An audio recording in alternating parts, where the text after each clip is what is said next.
Sementara itu, Saudara Majelis Permusyawaratan Ulama Provinsi Aceh menyatakan vaksin COVID Sinovac halal untuk disuntikan kepada masyarakat sesuai dengan rekomendasi MUI dan BPOM.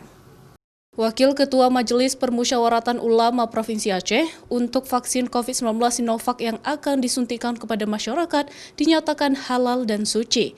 Hal tersebut sesuai dengan ketentuan yang telah dikeluarkan oleh MUI. Masyarakat pun diminta tidak perlu khawatir dan takut akan vaksin nantinya, dikarenakan telah diteliti dan diuji terlebih dahulu oleh pihak yang berwenang sebelum diedarkan dan dilakukan imunisasi kepada masyarakat nantinya.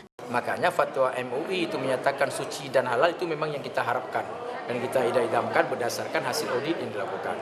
Untuk itu kepada masyarakat kita tidak perlu lagi ada keraguan, yaitu di dalam hal merespon status hukum tentang vaksin COVID Sinovac ini. Masyarakat juga diminta untuk terus menerapkan protokol kesehatan dalam aktivitas sehari-hari seperti memakai masker, menjaga jarak, dan mencuci tangan dikarenakan COVID-19 di Aceh belum berakhir. Syahril, Kompas TV, Banda Aceh.